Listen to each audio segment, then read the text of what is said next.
अगर मैं तुमसे कहूं कि पिछले 24 घंटों में तुमने खुद की तुलना कम से कम 50 लोगों से की है, तो क्या तुम यकीन करोगे? शायद तुम्हारा जवाब होगा नहीं, क्योंकि तुम्हें याद ही नहीं होगा कि तुमने ऐसा कब किया। लेकिन यही तो सबसे दिलचस्प बात है।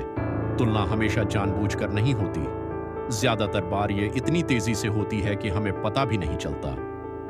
तुम किसी को देखते हो और तुम्हारा दिमाग 1 सेकंड से भी कम समय में फैसला सुना देता है, वह मुझसे ज्यादा सफल है, वह मुझसे ज्यादा खूबसूरत है, वह मुझसे ज्यादा खुश है, वह मुझसे ज्यादा आगे है, और फिर तुम अगले काम में लग जाते हो। लेकिन वह तुलना तुम्हारे दिमाग में रह जाती है। अब एक सवाल, अगर यह तुलना सिर्फ कुछ सेकंड की होती है, तो फिर इतने लोग हमेशा बेचैन क्यों महसूस करते हैं? इतने लोग अपनी उपलब्धियों के बावजूद संतुष्ट क्यों नहीं होते? और इतने लोग हमेशा ऐसा क्यों महसूस करते हैं कि कुछ ना कुछ कमी है? इसका जवाब शायद तुलना से कहीं ज्यादा गहरा है। क्योंकि असली समस्या तुलना नहीं है। असली समस्या यह है कि तुलना तुम्हारे ध्यान को नियंत्रित करती है, और जिस चीज पर ध्यान जाता है, धीरे धीरे तुम्हारी जिंदगी उसी दिशा में मुड़ने लगती है। ज्यादातर लोग इसे नोटिस ही नहीं करते। चलो एक छोटा सा मानसिक प्रयोग करते हैं, किसी वैज्ञानिक प्रयोग की तरह। बस इस बार लैब के अंदर कोई मशीन नहीं होगी, सिर्फ तुम और तुम्हारा दिमाग होगा।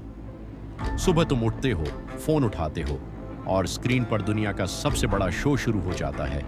किसी ने नई कार खरीदी, किसी ने विदेश यात्रा की, किसी ने नया बिजनेस शुरू किया, किसी ने शादी की तस्वीर डाली, किसी ने अपनी फिटनेस ट्रांसफॉर्मेशन दिखाई, और हर पोस्ट एक ही बात कहती हुई लगती है, देखो मेरी जिंदगी कितनी अच्छी है। सिर्फ कुछ सेकंड में तुम्हारा दिमाग गणना शुरू कर देता है, और मजेदार बात यह है कि तुमने उसे ऐसा करने को कहा भी नहीं था, वह खुद करने लगता है। यही एक अदृश्य प्रक्रिया शुरू होती है, ऐसी प्रक्रिया जिसे ज्यादातर लोग कभी पहचान नहीं पाते। तुम दूसरों की हाइलाइट्स को अपनी पूरी जिंदगी से तुलना करने लगते हो। तुम उनका सबसे अच्छा दिन देखते हो, लेकिन अपनी पूरी कहानी महसूस करते हो। तुम उनकी जीत देखते हो, लेकिन अपने संघर्ष याद करते हो। तुम उनकी मुस्कुराहट देखते हो, लेकिन अपनी चिंताएं महसूस करते हो। और यही सबसे बड़ा भ्रम पैदा होता है, क्योंकि तुलना कभी बराबर जानकारी के बीच नहीं होती। एक तरफ चुनी हुई तस्वीरें होती हैं, दूसरी तरफ तुम्हारी पूरी वास्तविकता। अब कल्पना करो कि अगले 30 दिनों तक तुम तुलना करना बंद कर देते हो। शुरुआत में अजीब लगेगा, क्योंकि तुम्हारा दिमाग इसकी आदत बना चुका है। जैसे कोई बार बार एक ही रास्ते से जाता हो, वैसे ही तुम्हारा दिमाग तुलना वाले रास्ते से गुजरता रहता है। लेकिन फिर कुछ बदलना शुरू होता है।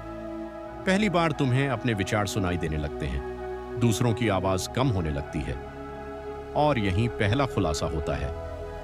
तुम्हें पता चलता है कि कई सपने तुम्हारे थे ही नहीं, वे सिर्फ बार बार देखे गए कंटेंट की वजह से पैदा हुए थे। कुछ लक्ष्य तुम्हारे नहीं थे, वे सिर्फ इसलिए आकर्षक लग रहे थे क्योंकि सब उनकी तरफ भाग रहे थे। कुछ इच्छाएं तुम्हारी नहीं थीं, वे विज्ञापनों और तुलना की दुनिया ने बनाई थीं।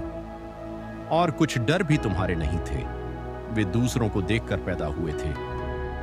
यहीं बहुत से लोग एक बात समझते हैं, वे अपने फैसले नहीं ले रहे थे, वे प्रतिक्रिया दे रहे थे। दूसरे क्या कर रहे हैं उसी के आधार पर, दूसरे क्या खरीद रहे हैं उसी के आधार पर, दूसरे कहां जा रहे हैं उसी के आधार पर, और धीरे धीरे इंसान अपनी दिशा खो देता है। यही सबसे बड़ा खुलासा आता है, तुलना समय नहीं चुराती, तुलना पहचान चुराती है। यह तुम्हें यह भूलने पर मजबूर करती है कि तुम वास्तव में क्या चाहते थे। यह तुम्हें यह भूलने पर मजबूर करती है कि तुम्हारे लिए सफलता का मतलब क्या था।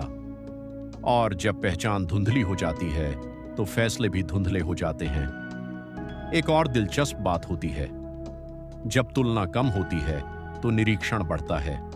तुम दूसरों को जज करने की बजाय समझने लगते हो, और खुद को जज करने की बजाय देखने लगते हो। तुम नोटिस करते हो कि जिन लोगों से तुम ईर्ष्या करते थे, उनके भी संघर्ष हैं। जिनकी जिंदगी परफेक्ट लगती थी, वे भी अनिश्चितताओं से भरे हैं। क्योंकि हर इंसान की कहानी का एक हिस्सा कैमरे के बाहर होता है, लेकिन तुलना सिर्फ कैमरे के सामने वाले हिस्से को देखती है। और शायद यही वजह है कि इतने लोग व्यस्त होने के बावजूद संतुष्ट नहीं हैं। वे आगे बढ़ रहे हैं, लेकिन यह नहीं जानते कि किस दिशा में। वे दौड़ रहे हैं, लेकिन उन्हें यह नहीं पता कि उन्होंने दौड़ शुरू क्यों की थी। अब उस सवाल पर वापस आते हैं, अगर तुम 30 दिनों तक तुलना करना बंद कर दो तो क्या होगा? तो अगली बार जब तुम किसी की सफलता देखो, किसी का पैसा, किसी का शरीर, किसी का रिश्ता या किसी की चमकती हुई जिंदगी, एक सवाल जरूर पूछना, क्या मैं उसकी पूरी कहानी देख रहा हूं या सिर्फ उसका सबसे चमकदार हिस्सा? क्योंकि शायद समस्या ये नहीं है कि दूसरे लोग क्या कर रहे हैं, शायद समस्या ये है कि हम उनकी कहानी देखते देखते अपनी कहानी देखना भूल गए हैं। और अगर इस वीडियो ने तुम्हें एक पल के लिए भी रुककर सोचने पर मजबूर किया, तो इसे उस इंसान तक जरूर भेजना जो हर दिन खुद को किसी और से माप रहा है, बिना यह समझे कि वह किसी और की यात्रा के पैमाने से अपनी जिंदगी नाप रहा है।